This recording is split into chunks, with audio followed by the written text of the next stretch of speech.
I am here to answer Alex Day's survey. Question 1. Why are you called that? My first name is Gabrielle. Gabrielle. My mom wanted to name me Miranda because she thought that was a nice name, but while she was pregnant with me, she saw a movie about a girl named Miranda who ate people's hearts, and so then she decided that that would be a bad idea. There you have it. Tell us about your favorite school teacher. This is kind of a hard question, but I'm just going to tell you about the first person that came into my mind is my high school Latin teacher. I really had 2 Latin teachers and I loved both of them. But the first teacher that I had for 2 years, and his name was Mr. Sipe. Latin is a very hard language to attempt to learn. I mean, it's dead, no one speaks it, but I loved everything about that class. I loved how it was difficult sometimes and it was easier at others, and how he could make me feel really stupid for getting something wrong, but yet he was always just acting in your best interest to try to help you and like work harder. And we always had like a Latin competition every year, and I just was determined to do so well because I knew how much it meant to him, and it just meant a lot to me at the same time.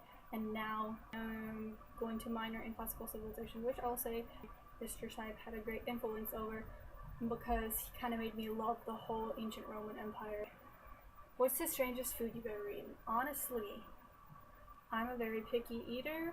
And like mostly when I go to a restaurant, I look at the menu, I have to say, oh, I would love this chicken with this side or something. But I have to tell them not to put, you know, like a certain sauce or vegetables, like onions. I hate onions. I don't really like tomatoes. I don't like strawberries.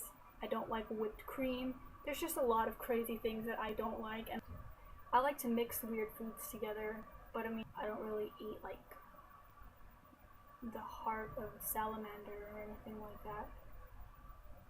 Tell us about your first gig. The first concert I ever went to was technically with my parents, where I saw Foreigner and Def Leppard, but I was like 12 at the time and everyone there was like 40-ish, 50-ish, so it was kind of older people. And I really loved them. I mean, I love Def Leppard and Foreigner and all kind of classic rock. But the first real concert that I went to for people my age, I guess, would be Boys Like Girls and Avril Lavigne.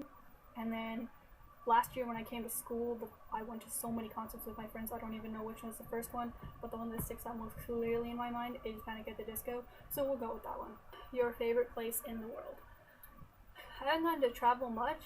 I could, spend my whole life just traveling around Texas, but I mean, my favorite places that I've been in the United States are East Coast New York and West Coast San Francisco. Completely opposite, but I love them both for different reasons. I've never been out of the country, sadly. I would like to go to Europe generally. I've always wanted to go to London or, any other English-speaking country just to see how it's different. And I also would like to go to Egypt just because I think it would be cool. Who do I want to answer the survey next? Any of my friends in real life that are subscribed to me that are actually watching this video, then you should answer it. And if you're just a random person who happens to be watching this, and you watch this much, then I like you, and you should answer it too. So yeah, that is all. Have a good week. Goodbye.